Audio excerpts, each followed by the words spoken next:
Selamat jumpa, selamat malam pemirsa Dama TV, apa kabar Anda? Senang sekali rasanya saya Didit Pramono dapat kembali hadir menjumpai Anda dalam Ngobras, Ngobrol Santai. Kali ini kita membahas tentang pendaftaran calon DPRD yang sudah dimulai nih.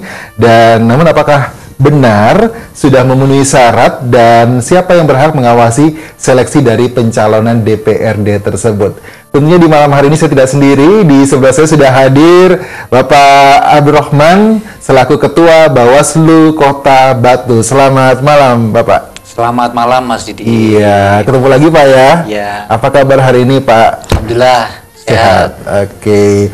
Gimana nih Pak persiapannya untuk pemilu 2024 sudah mulai berjalan ya? Ya, hari ini penyelenggara pemilu lagi sibuk-sibuknya. Ya, telah melakukan beberapa tahapan. Sudah melakukan beberapa tahapan. Ada tahapan yang ringan, tapi yang lebih menonjol kalau tahapan daftar pemilih itu memang tahapan yang paling lama.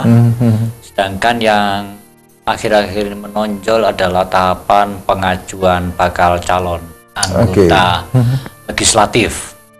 Nah, pengajuan calon ini sebenarnya diawali pada 2 bulan yang lalu, itu pengajuan calon anggota Dewan Perwakilan Rakyat Daerah atau kita kenal dengan DPD. DPD itu dipilih masing-masing provinsi, kursinya tersedia 4. Di daerah pemilihannya itu daerah di provinsi. Nah, yang terupdate adalah tahapan pengajuan bakal calon anggota DPRD tingkat kabupaten kota dan provinsi serta DPR RI. Itu berlangsung pada tanggal 1 sampai 14 Mei kemarin. Oke, artinya tahapan-tahapan sudah berjalan ya. Tapi kayaknya kita belum kenalan dulu nih Pak dengan Bawaslu ya. Iya. Boleh kenalan dulu Pak, bisa diceritakan profil singkat dari Bawaslu Kota Batu sendiri? Badan Pengawas Pemilu Kota Batu sebagai lembaga vertikal di tingkat kota, kami juga mengindu di tingkat provinsi dan Bawaslu RI. Dan kami khusus di Bawaslu Kota Batu ada 3 pimpinan. Saya sendiri Abdurrahman, ada Pak Yogi Khalid Farobi, dan ada Pak Supriyanto. Ketiganya membawai beberapa divisi. Divisinya ada divisi kami, kalau saya divisi budaya manusia, organisasi, diklat dan data informasi. Sedangkan Pak Yogi membidangi hukum, pencegahan, parmas, partisipasi masyarakat dan humas. Sedangkan Pak Supriyanto itu membidangi divisi penanganan pelanggaran dan penyelesaian sengketa. Kenapa kok kita double divisi? Karena kita ini masih 3 komisioner. Sedangkan kabupaten kota lain yang jumlah dari 100 di atas 200 lebih itu komisioner ada 5. Jadi mereka berbagi divisi. Kita rangkap itu. Selama bisa dirangkap Pak ya? Iya. Jadi kerja-kerja kita selalu top down, ada perintah apapun kita akan lakukan tahapan itu. Yang jelas bahwa tahapan ini mengikuti tahapan KPU. Ketika KPU itu melakukan tahapan apapun, seperti kemarin tahapan pengajuan calon, kami pun tanggal 1 sampai tanggal 14 kami melekat berada di kantor KPU. Jadi kami berkantornya di kantor KPU dari jam 8 sampai jam 16 dari biasa. Sedangkan tanggal 14 kami menunggu pendaftaran itu sampai jam 23.59. Ingat Mas Didit, kerja kitanya kerja hari kalender, bukan hari kerja. Jadi kita tidak mengenal hari Sabtu, tanggal merah, kayak apa itu. Yang jelas kalau ada tahapan, kita wajib di tahapan tersebut tanpa ngersulo bahasa Jawa. Karena kita disumpah atas nama janji kita bahwa kita bekerja penuh. Bekerja sepenuh hati dan sepenuh waktu seperti itu ya? Iya. Oke, artinya juga Bawaslu juga ikut mengawasi ya Pak dalam pendaftaran calon anggota DPRD Kota Batu. Sebenarnya apa saja sih Pak syarat pencalonan DPRD itu? Ya, Kami tentunya mengawasi secara melekat tahapan proses pengajuan bakal calon anggota DPRD Kota Batu. Sebenarnya kami dibantu oleh aplikasi yang namanya Silon, Sistem Informasi Calon. Nah, KPU itu punya aplikasi, sedangkan kita ini juga punya, diberi akun, akun Silon itu sebagai alat mengawasi. Cuman kelemahan kami itu bahwa seluruh Indonesia itu hanya sebagai viewer, hanya read aja, melihat, sehingga kekuasaannya itu kewenangan lebihnya itu tidak dimiliki. Beda dengan KPU, dia bisa download, bisa melihat dan seterusnya. Kita hanya bisa mengawasi aja Pak ya. Mengawasi lewat viewer. Nah, calonnya apa? Syarat calon itu sebenarnya termaktub di Undang-Undang 7 tahun 2017. Namun di sini sudah di breakdown di PKPU 10 tahun 2003. Di sana dalam pasal 8 secara normatif syarat-syarat itu sama. Yang pertama mungkin bisa WNI, warga negara Indonesia, yang kedua KTP, dan yang ketiga berkelakuan baik dengan surat KCK dibuktikan di Polres dan nanti diurus di pengadilan negeri bahwa dia bebas tidak pernah dipenjara atau bebas pidana dengan tuntutan 5 tahun penjara. Syaratnya memang ijazah terakhir SMA. Terus yang berikutnya beberapa hal ya, foto secara administratif itu biasanya normatif seperti pendaftaran termasuk surat pernyataan sedia berkomitmen setia pada Pancasila dan seterusnya ditandatangani di atas materai. Dan yang terakhir, atau tadi harusnya di awal, itu ber-KTA partai tersebut. Kadangkala kan ada orang tidak ber-KTA tapi dia bisa nyalon, atau dia nyalon di 2 partai, atau dia nyalon di 2 daerah. Independen bisa Pak? Kalau independen tadi itu yang DPD. Kalau independen nanti yang di pilkada itu. Sekarang ini kita mau DPRD-nya ya Pak DPRD, dari DPRD itu nanti akan dibawa hasil pemilu DPRD ini akan dibawa ke pilkada tanggal 27 November nanti. Nah, di sana nanti muncul calon independen dengan dukungan dan sesuai dengan tidak ada peraturan yang berubah dari pilkada pemilu tahun lalu. Yang berubah itu hanya masa kampanye, Mas. Masa kampanye aja. Masa kampanye kalau dulu itu 120 hari, sekarang dipangkas menjadi 75 hari. Praktis hanya 2 bulan 15 hari. Itu masa kampanye.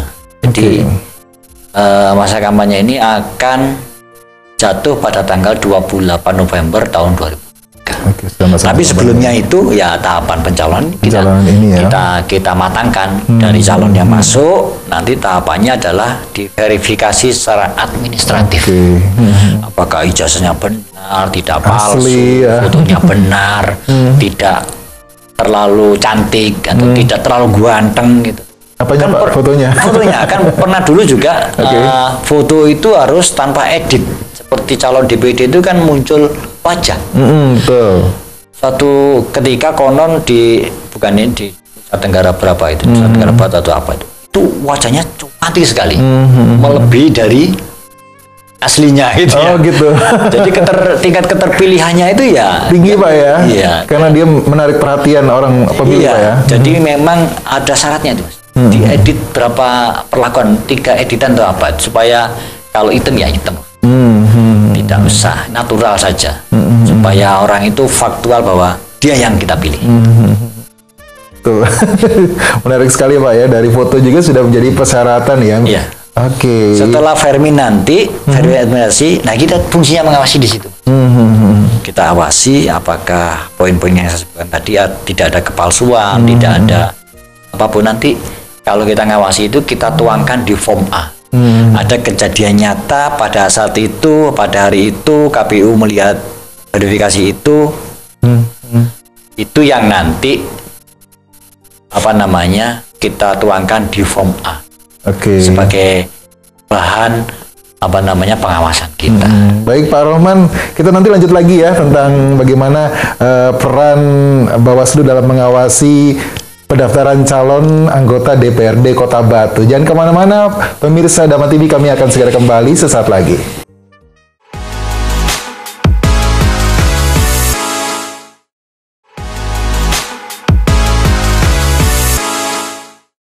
Baik, terima kasih Anda masih menyaksikan Ngobras, Ngobrol Santai, masih tentang tema kita di malam hari ini, tentang pengajuan bakal calon anggota DPRD Kota Batu.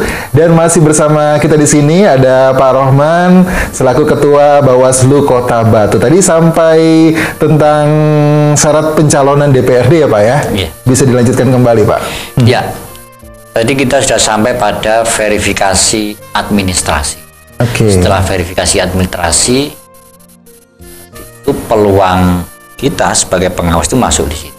Ya, tadi sudah saya ceritakan apakah tidak ada kepalsuan, tidak salah gunakan dokumen negara, apakah materainya itu aku, seterusnya. Setelah itu, nanti daftar calon sementara.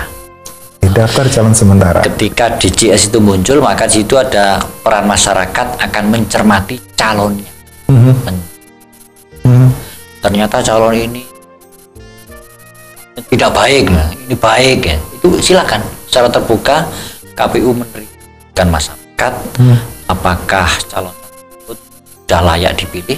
Jadi bagaimana masyarakat melihatnya Pak? Melalui nanti kan dipampang hasil, nanti dipapang hasil DJS itu dipampang di setiap desa, di bawah umum supaya masyarakat luas paham dan tahu calon wakil rakyatnya.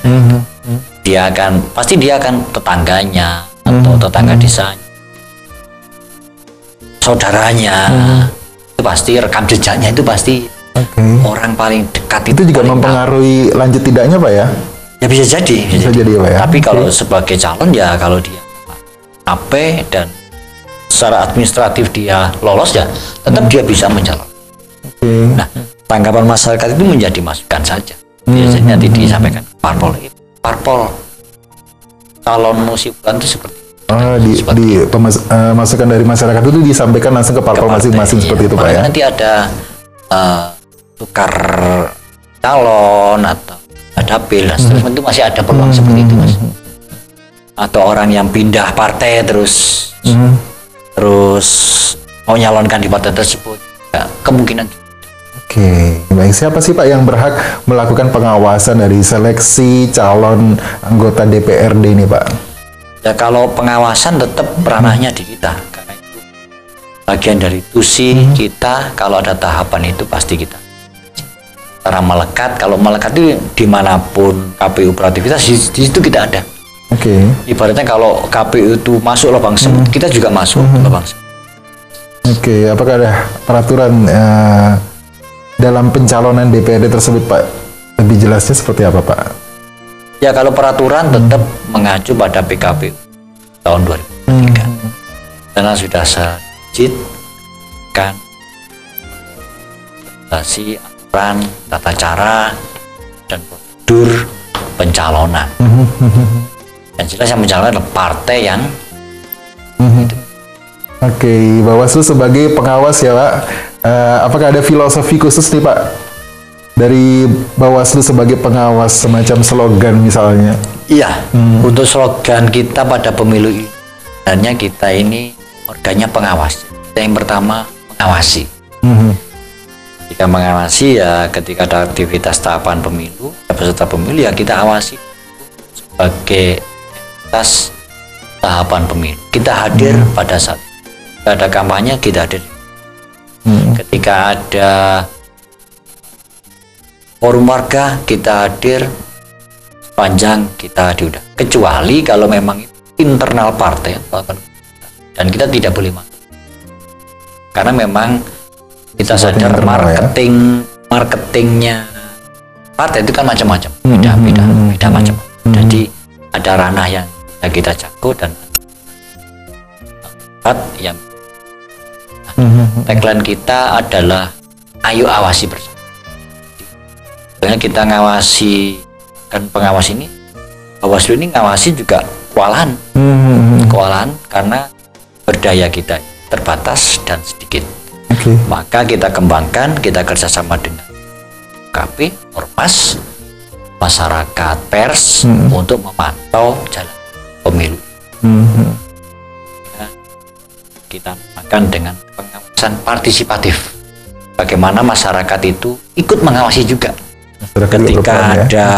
Ketika ada potensi pelanggaran, kecurangan, apapun yang silakan laporkan kepada kami. Di situ akan kita tindak sesuai dengan aturan.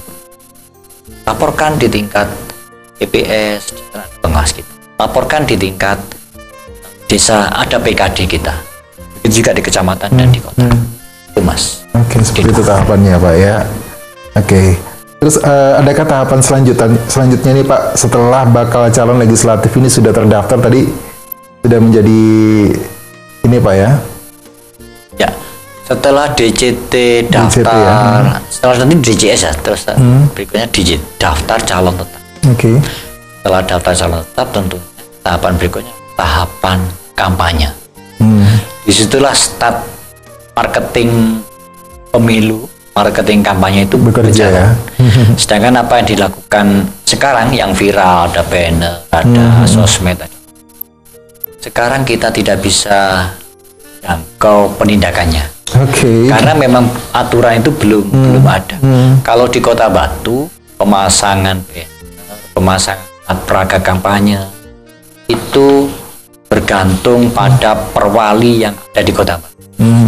Asalkan tidak melanggar keindahan kota, tidak berada di jalan protokol yang dilarang perwali, selama itu boleh. Tapi kami dari penyelenggara mempersilahkan, silahkan melakukan sosialisasi kampanye sesuai versinya masing-masing. Asalkan tidak citra diri, tidak mengajak, tidak menyampaikan visi misi dan seterusnya. Itu nanti setelah masa kampanye. Sekarang yang diperbolehkan hanya menampilkan gambar, nomor partai, dan mungkin di gambar caleg dapil berapa gitu, mengucapkan selamat hari. Itu sudah bisa ya Pak ya? Itu bisa. Apalagi sekarang media untuk promosinya semakin luas ya Pak ya, bisa melalui sosmed, TikTok gitu Pak. Iya, karena pemilu kita ke depannya pemilunya anak muda ya, jadi pemasaran lewat sosmed cukup ampuh, karena masing-masing partai jangkau peluang itu. Ketika pemilu di beberapa negara luar itu memang mendapatkan karena dia bisa menjangkau langsung coverage masing-masing daerah pemilihan. Tetapi kami juga nanti ada yang namanya patroli cyber, Mas. Patroli cyber ini menarik karena kami bekerja sama dengan kepolisian, cybercrime. Ketika di sana ada ujaran kebencian, ada laporan, terus ada hoax, itu pasti akan kita tindak. Sehingga nanti kerjasamanya itu pakai regulasi yang gitu, dalam patroli cyber. Kita balik lagi Pak, apakah mungkin ada calon legislatif yang akhirnya tidak melanjutkan pencalonan saat pemilu nih Pak? Bisa jadi itu, bisa jadi. Jadi kalau memang yang mencalonkan terus tidak lanjut, yang pertama mungkin yang pertama yang paling tinggi yang meninggal dunia. Yang meninggal dunia itu kan artinya orang tidak tahu usia umur sampai berapa, sehingga kalau sudah dicoret. Apalagi kemungkinan lain mengundurkan diri. Terus yang berikutnya kena pelanggaran etik. Kalau kami penindakan di Bawaslu dan jajaran, ketika menggagalkan kandidat itu karena melanggarnya sudah tingkat dewa, tingkat tinggi. Pelanggaran apa itu? Apa itu Pak? Pelanggaran money politik. Pelanggaran money politik yang dilakukan secara TSM, terstruktur, sistematif, dan masif. Itu nanti tentunya dibuktikan di pengadilan ya. Dia tidak boleh melanjutkan pencalonannya. Tuntutan tertinggi dia tidak boleh nyalon. Nah, orang Indonesia, orang kita itu kalau hanya gengsinya kan tinggi. Kalau apapun boleh dilakukan, tapi asalkan dia boleh. Kalau di punishment dia tidak boleh. Beban sosial yang berat bagi dia. Oke, wow. Jadi bisa saja mengundurkan diri juga ya Pak ya. Kalau mengundurkan diri itu rata-rata kasusnya seperti apa ya Pak ya? Kalau dia mengundurkan diri secara pribadi? Ya Pak? kena etik, misalnya dia tangganya ini itu. Biasanya dia tidak bisa mempertanggungjawabkan akibat hukum yang dimiliki, misalnya pidana-pidana yang lain itu terjadi. Sangkut tindakan pidana itu juga bisa menyebabkan untuk pengunduran diri dari calon tersebut ya Pak. Kita berbicara tentang kampanye nih Pak ya sekarang ya. Ini kampanye sudah mulai berjalan ya Pak ya. Calon bisa memasang banner untuk sekedar memberikan ucapan selamat, memperingati hari apa gitu Pak ya. Kalau tadi saya katakan itu belum masa kampanye. Belum sebetulnya. Belum masa kampanye. Masa kampanye itu diawali setelah DJT pada tanggal 28 November. Itu semua calon sudah serentak, sudah sah dia menjadi calon dan bertanding. Jadi pertandingan itu kan ada peserta pemilu, ada lembaga teknis yang menyelenggarakannya, Bawaslu yang ngawasi. Persyaratannya seperti apa Pak? Ketika KPU sudah semprit tanggal 28 November itu kampanye sudah. Bahkan berapa lama Pak kampanye Pak? Kampanye 75 hari. 75 hari sekarang ya Pak ya? Iya. Disitulah nanti para partai berlomba-lomba menarik simpati kepada masyarakat. Nah, KPU juga akan mengatur jadwal kampanye. Tempatnya diatur, waktunya diatur, jangan sampai bertabrakan dengannya. Nah, ketika itu misalnya salah jadwal misalnya, belum waktunya kampanye, itu berarti pelanggaran. Curi start itu berarti pelanggaran. Pelanggaran pidana. Pidana.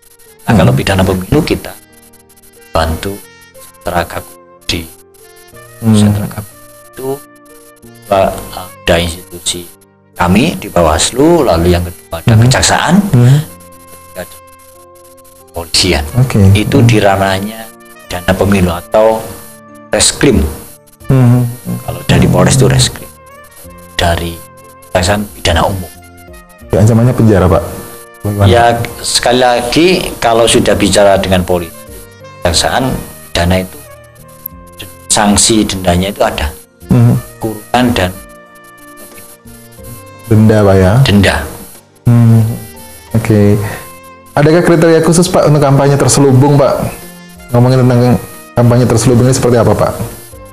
Kampanye terselubung yang dimaksudkan di sini mungkin orang akan metode kampanye kan macam-macam, ada tatap muka, ada pengumpulan massa di suatu tempat, ada pengerahan massa di lapangan, itu yang umum. Yang terselubung mungkin yang dimaksud Mas Didit adalah kampanye di luar yang saya sebutkan. Tidak rapat umum, tidak rapat khusus, tidak pertemuan terbatas, tidak itu berarti dia misalnya door to door dengan janji-janji politik atau memberikan materi, itu mungkin kampanye yang dimaksud terselubung tadi, tidak sesuai aturan. Itu sering terjadi nggak sih Pak? Sejauh pengamatan kami memang ya itu tadi, marketing partai macam-macam. Mereka punya cara dan metode menarik simpati dan massa dengan berbagai cara. Dengan berbagai cara ini, apakah dia pakai jurus mabuk atau pakai jurus yang terstruktur dari gurunya, nah ini terserah. Jadi kita kadang-kadang tidak bisa menjangkau itu, tidak bisa menjangkau teman-teman yang kampanye terselubung, ada yang money politik. Nah, ini peran masyarakat untuk melaporkan kepada. Kalau didapatkan tetangganya yang calon atau orang yang lagi jadi kontestasi, silakan.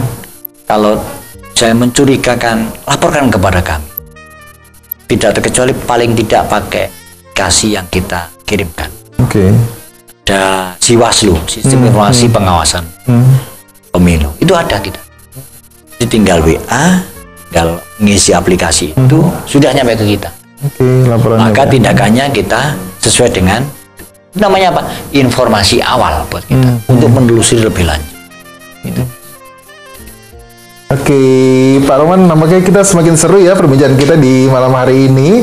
Tapi jangan kemana-mana nih, buat pemirsa Dama TV kita masih akan lanjut ngobrolin tentang pengajuan bakal calon anggota DPRD Kota Batu. Masih bersama dengan Pak Rohman selaku Ketua Bawaslu Kota Batu. Jangan kemana-mana, kami akan segera kembali.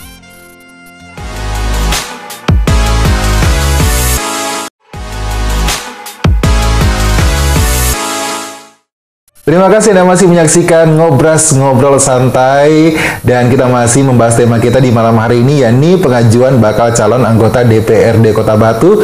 Masih bersama dengan Bapak Abdul Rohman selaku Ketua Bawaslu Kota Batu yang tadi sudah ngasih sedikit bocoran tentang kampanye nih yang sudah persiapan untuk dilakukan, Pak ya? Iya, kampanye nanti pada tanggal 28 November. 28 November. Seperti apa nih Pak bentuk-bentuk kampanye yang boleh dilakukan oleh calon? Ya, secara umum kampanye itu akan diatur di Komisi Pemilihan Umum, termasuk pemasangan alat peraga kampanye. Ada beberapa jenis, ada alat peraga kampanye, ada alat peraga sosialisasi, dan ada bahan kampanye, macam-macam ya. Nggak bingung, saya jelaskan. Alat peraga kampanye adalah peraga yang dipasang oleh peserta pemilu, termasuk calon dan caleg.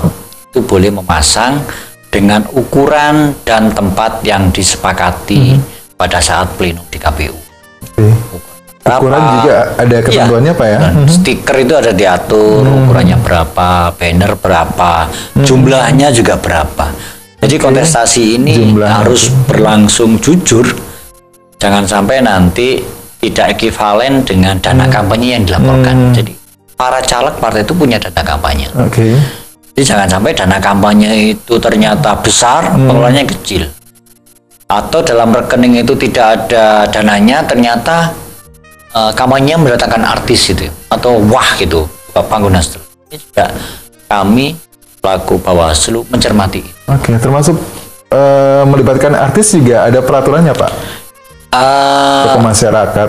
Itu sebenarnya tidak diatur, tapi kan kadang-kadang partai itu untuk mencari daya magnet masyarakat itu kan harus mendatangkan tokoh, kiai, atau tokoh agama, tokoh masyarakat yang digani dan bisa menjadi food getter maksud saya, bisa menarik suara ke. Nah itu tentang alat peraga kampanye yang resmi. Jadi ada gambar partai, ada nomor urut, ada ajakan coblos, dan ajakan visi misi dan seterusnya. Lalu yang kedua, alat peraga sosialisasi. Alat peraga sosialisasi ini adalah mensosialisasikan mekanisme bagaimana masyarakat secara edukasi politik itu paham. Kalau di Kota Batu itu ada, itu boleh kalau APS itu boleh dipasang di kawasan yang terlarang. Tadi kan saya sebutkan di Panglima Sudirman, di Ponorogo, sama Gajah Mada itu kan tidak boleh dipasang kalau masa kampanye. Tidak boleh dipasang APK. Tapi kalau APS diperbolehkan. Misalnya kita pasang bendera harus dipasang bareng 1 sampai 24 atau 18 partai itu harus terpasang semua. Juga gambar calon presiden dan wakil presiden itu boleh dipasang di situ. Calon DPD dipajang di itu namanya alat peraga sosialisasi, dan itu boleh dipasang di tempat ibadah atau maksudnya tempat-tempat umum yang tidak dibolehkan. Di tempat ibadah, di sekolahan, rumah sakit itu boleh. Ingat coblosan tanggal 14 Februari ya, itu boleh. Nah, lalu yang ketiga adalah bahan kampanye. Bahan kampanye itu material yang boleh dibagikan pada saat kampanye. Dan itu nominalnya harus diatur. Tidak terlalu banyak dan tidak boleh berlebihan. Tidak boleh berlebihan itu artinya kita batasi. Kalau tahun lalu itu batas 60.000. Kalau mau terus merchandise kayak pin kayak itu boleh. Ini mengeliminasi terjadinya money politik. Jadi orang memang boleh menerima itu, tapi harus resmi, terdaftar, harus sesuai dengan aturan. Ada aturannya Pak ya? Saking kehati-hatiannya Bawaslu, mengasihkan uang tunai kepada pemilih itu tidak boleh. Kalau dia biaya transportasi dibolehkan. Nah itu harus dilupakan dengan voucher. Voucher beli bensin untuk transportasi kampanye. Itu sampai di. Jadi aturannya sangat rigid. Kampanye itu ada kampanye terbatas, ada kampanye rapat umum, ada pengerahan massa, itu macam-macam. Jadi semuanya ada aturan. Ingat, partai politik yang melakukan kampanye harus lapor kepada pihak kepolisian, izin keramaian. Oh iya betul. Kepolisian nanti akan memfasilitasi. Kita dikasih tembusan. Oh ternyata kampanye pada hari ini di daerah ini. Jadi kita tidak sebagai pengasuh, kita akan ngasih ke situ. Supaya tidak ada praktek-praktek kampanye terselubung, kampanye gelap, dan seterusnya. Gitu. Oke Pak, kita ngobrolin tentang pelanggaran dilakukan ketika kampanye, pemasangan baliho atau ajakan-ajakan untuk pemilu ya yang mengatasnamakan calon anggota DPRD ini. Kalau jumlahnya melebihi dari batas yang ditentukan, seperti apa Bawaslu menindaknya Pak? Apakah Bawaslu yang turun langsung menindak atau ada badan khusus yang menangani? Mekanisme pelanggaran yang dilakukan oleh peserta pemilu terkait dengan pemasangan alat peraga kampanye. Itu jenis pelanggarannya yang pelanggaran administratif. Jadi ada zona-zona yang tidak boleh dipasang APK, tadi belum saya jelaskan. Ada empat tempat yang tidak boleh dipasang alat peraga kampanye. Tapi kalau alat peraga suci boleh. Alat peraga kampanye tidak boleh dipasang di tempat ibadah, gereja, vihara, dan seterusnya. Itu tidak boleh. Mungkin juga mudah-mudahan dibatasi radius sekian meter, tidak boleh ada alat peraga dekat masjid. Lalu yang kedua adalah rumah sakit. Rumah sakit itu tidak boleh dipasangi alat peraga kampanye. Di pagernya rumah sakit Saiful Anwar itu tidak boleh. Yang ketiga adalah fasilitas sekolah. Fasilitas sekolah. Ya sekolahan lah. Itu tidak boleh dipasang alat peraga kampanye. Karena clear itu tempat pendidikan. Dan yang ketiga adalah fasilitas pemerintah. Aset pemerintah, misalnya ada tanah ada pelangnya pemerintah, berarti punya pemerintah. Itu tidak boleh dipasang alat peraga kampanye. Kantor dinas nggak boleh Pak ya? Kantor dinas jelas tidak boleh. Fasilitas pemerintah termasuk kantor dinas itu tidak boleh. Tidak boleh dipasang. Jadi pelanggarannya kalau dia paksa di situ berarti itu pelanggaran administratif. Penindakannya gimana? Penindakannya adalah ketika itu pengawas kami menemukan itu dilakukan di situ, berarti pengawas kami melaporkan kepada kami. Dan kami akan mengirimkan surat rekomendasi kepada KPU.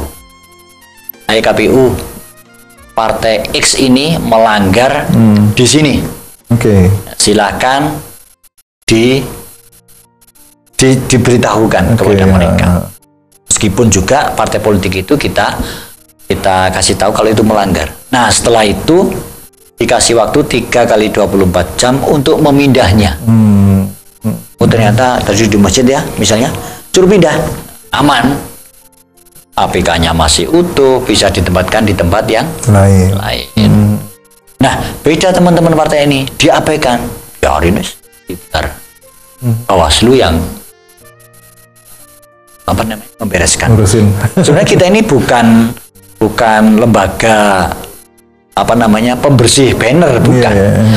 Setelah kita rekomendasikan 3-24 jam tidak diindahkan, kita menyurati kepada Pol PP. Pol PP sebagai penegak perda, sebagai organ yang mitra dengan kita untuk menertibkan itu. Jadi yang beres-beresin APK yang melanggar itu ya Pol PP. Belum lagi nanti ketika ada sengketa, bannernya saling menutupi gini ya. Itu sengketa, proses sengketa itu. Sengketa di kita yang menyelesaikan. Oke. Makanya kami berharap Biasanya ada laporan nggak sih Pak dari parpol? ada. Misalnya pasang banner di tikungan ya. Dia menghalangi kalau orang belok. Ini harus ditertibkan ini. Itu kita bisa selesaikan dengan sengketa cepat. 1 hari selesai. Ya, masing-masing pihak kita hadirkan di mediasi untuk menyelesaikan APK-nya. Maka kami mengimbau kepada peserta pemilu dan calegnya kalau memasang alat peraga kampanye silahkan didokumentasikan, difoto maupun dicatat di buku. Ternyata APK saya ini lebih dulu sesuai timestamp yang difoto saya ini lebih dulu daripada APK partai ya, B. Gitu. Jadi kita harus kalau mengambil kebijakan itu seperti ya partai yang pertama dulu itu yang dikasih prioritas. Partai yang kedua yang nutupi itu harus dia ngalah. yang melanggar harus ngalah. Nah, itu. Jadi ada win-win solution, semua punya hak yang sama dalam sosialisasi kampanye. Apalagi bisa jadi mereka rebutan tempat-tempat yang strategis ya Pak ya. Tempat yang strategi eye-catching itu pasti jadi rebutan, pasti numpuk-numpuk. Oke. Ada money politik nggak sih Pak di situ Pak? Maksudnya mereka saya sudah bayar nih tempat di sini untuk masang di sini. Oh tidak, untuk pemasangan seingat saya kalau di Batu untuk alat peraga itu tidak dikenakan korporasi, tidak dikenakan pajak. Jadi mereka bebas asalkan sesuai dengan perwali yang dilakukan, yang zona yang diperbolehkan ya Pak ya. Okay. Nah, tidak boleh ini Mas, saya tambahi, tidak boleh dipasang dipaku di pohon, di kawat pun tidak boleh. Oh, dipaku nggak boleh Pak ya. Jadi silakan berdikari memasang dengan alatnya sendiri, dia aman. Karena kita ini dikritik oleh pecinta lingkungan supaya tidak memaku pohon dan tidak mengkawat. Nah, solusinya apa? Silakan tempatkan APK itu di rumah-rumah pribadi, tapi dengan izin yang punya. Nah, itu pengawasannya itu ditempel di depannya rumah kader, itu lebih aman lagi. Di rumah kadernya sendiri ya Pak ya. Untuk menjaga tindak pidana yang lain terhadap banner, kalau perlu dipasang CCTV. Nah, tapi kan CCTV mahal. Nah, kita saling mengawasi, artinya CCTV manusia atau CCTV masyarakat sama-sama mengawasi lah. Tidak harus CCTV alat. Yang jelas kalau kader yang titip banner saya di sini, silakan kalau ada apa-apa akan dilaporkan. Semuanya ada tata caranya ya. Ada tata caranya. Baik itu dalam segi peletakan APK ya selama masa kampanye. Jangan kemana-mana pemirsa Dama TV, kita masih akan ngobrol lagi sama Pak Rohman ya. Masih ada segmen terakhir, jadi kami akan segera kembali setelah yang satu ini.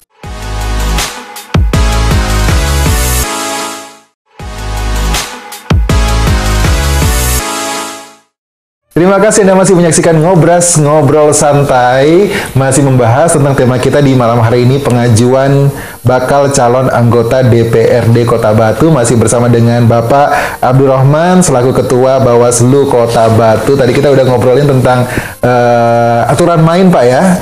Aturan main APK atau alat peraga kampanye, bagaimana cara peletakannya, terus kemudian juga nggak boleh merusak pohon dengan memaku, mengawat aja nggak boleh Pak ya. Oke, terus kita lanjut lagi Pak, ngobrolin tentang adakah parpol yang tidak memenuhi syarat dalam pengajuan bakal DPRD-nya Pak. Ini kan udah mulai pendaftarannya Pak ya? Ya. Oke, sampai sini bagaimana nih Bawaslu Kota Batu? Pendaftaran bakal calon untuk Kota Batu sudah semua partai mendaftarkan. Oke. Jadi tidak ada partai yang tidak mendaftarkan. Cuman memang ada beberapa kasuistis di time. Partai nomor 7, Partai Gelora itu di injury time silonnya tidak bisa diakses. Apanya Pak? Silon, sistem informasi calon. Sistem informasi calon ya. Silonnya itu bermasalah di tingkat nasional. Jadi ternyata pada tanggal 13 itu terbit surat KPU yang menyebutkan boleh mendaftarkan manual. Sehingga Partai Gelora dapat mendaftarkan karena memang dia tanggal 14 itu sore itu sudah di KPU. Nah, dia koordinasi DPW-nya atau DPP-nya sih. Sampai injury time, karena tanggal 14 itu kita tunggu sampai jam 23.59. Itu akhirnya Partai Gelora dapat mendaftarkan diri dengan ketentuan pakai manual dan mengupload susunan calonnya itu dikasih waktu 2 kali 24 jam. Saya cek di KPU ternyata berhasil mengupload dan resmi Partai Gelora bisa calonkan anggota legislatif. Lanjut pendaftaran ya Pak ya. Partai yang kedua adalah Partai Garuda.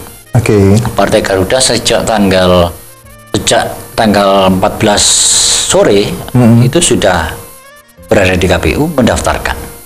Sama juga dengan Partai Gelora, dia ada kendala teknis di sistem informasi calon karena operatornya terpusat di RI, sehingga terbit, tidak tahu ini secara nasional ya, secara nasional, secara politis KPU terbitkan surat untuk menerima calon dari Partai Garuda yang belum bisa mendaftar, tentunya dengan syarat tertentu.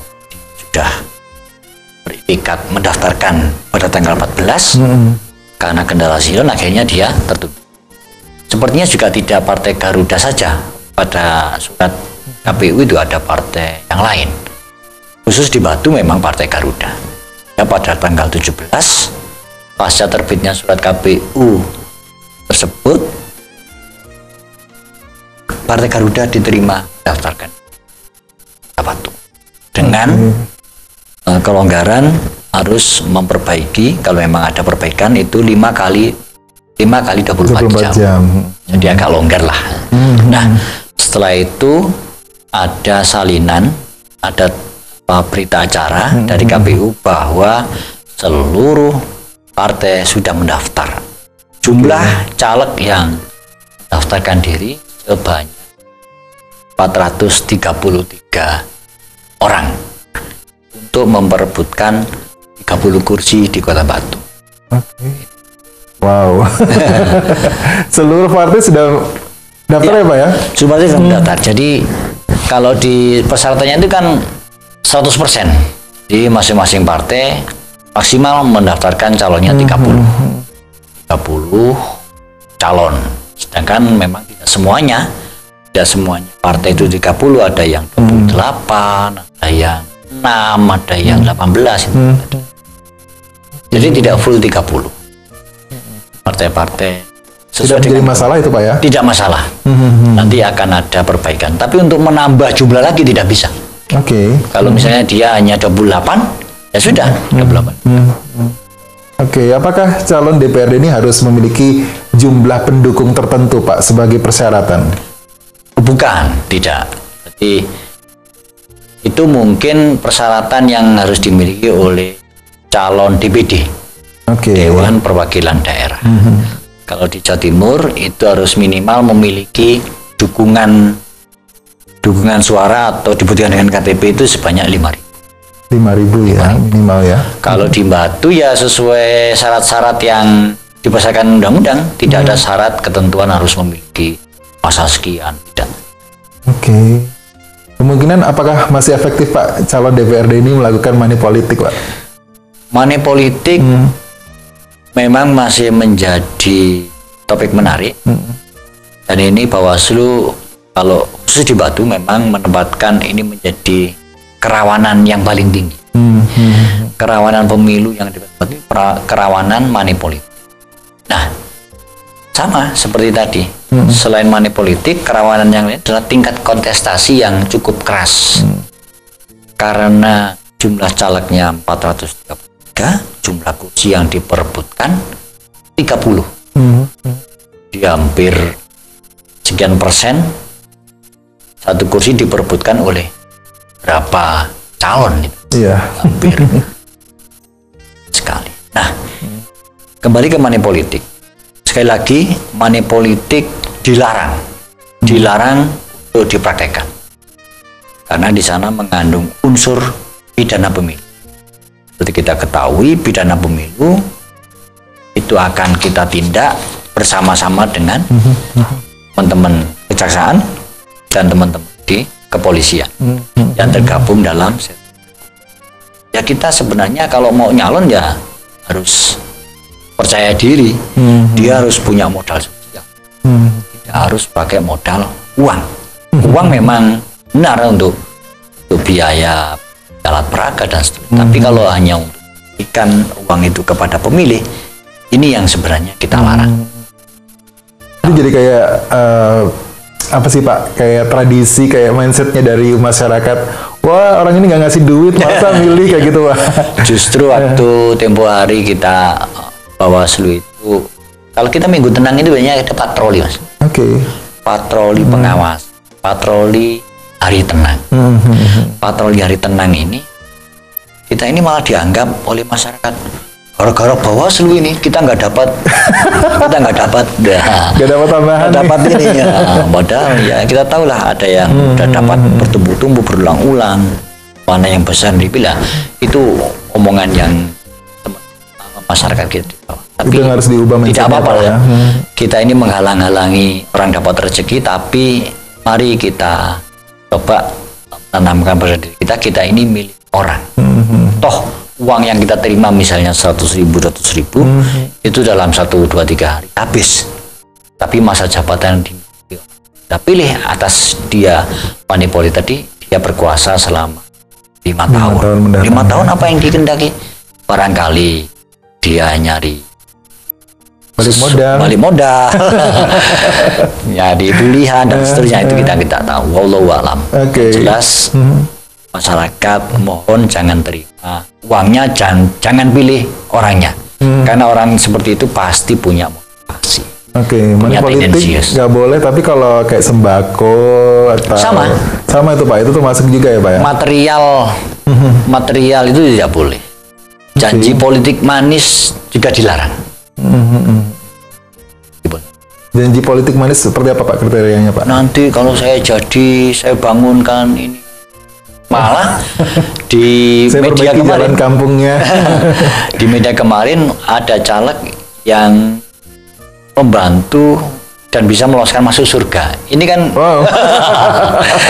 saya baca tergeleng-geleng itu. Jadi ya mungkin bukan di daerah kita, tapi di daerah di luar Jawa itu ada caleg yang bisa memasukkan pemilihnya, bisa masuk surga. Yang milih saya nanti masuk surga gitu Pak ya. Itu kan wow, luar biasa sekali ya. Kampanye maksimal itu. Kampanye maksimal. Dia berjanji kalau nanti ada kematian kita sumbang, kalau ada hajatan kita bantu. Seperti itu kan sebenarnya hal-hal janji-janji yang nggak boleh. Kematian dan seterusnya kan urusan.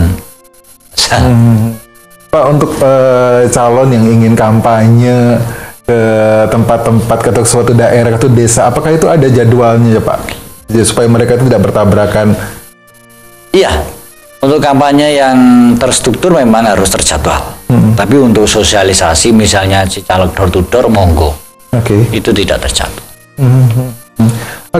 Sampai kita sudah di penghujung acara nih Pak Rohman, mungkin boleh kasih pesan-pesan untuk pemirsa Dama TV menjelang pemilu 2024 ini. Ya, kepada seluruh masyarakat dimanapun berada, penonton Dama TV, mari kita wujudkan pemilu 2024 dengan bermartabat dan berintegritas, supaya kita dapat memilih para calon yang dikehendaki oleh masyarakat untuk kemajuan negara. Kepada para calon, silahkan lakukan kampanye-kampanye dengan baik, kampanye-kampanye yang menghindari money politik.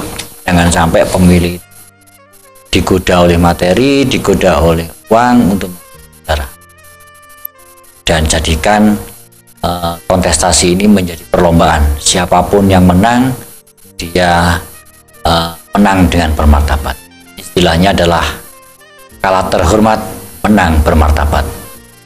Bersama rakyat awasi pemilu, bersama Bawaslu tegakkan keadilan pemilu. Merdeka. Baik, jadi kan pemilu 2024 ini menjadi pemilu yang bermartabat dan juga berintegritas ya Pak. Terima kasih banyak buat Bapak Abdul Rohman atas waktunya dan kesempatan untuk hadir di sini, sharing ilmu kepada pemirsa Dhamma TV. Sukses selalu Pak, sehat selalu, sampai jumpa di lain waktu. Baik pemirsa Dhamma TV, tidak terasa saya harus pamit.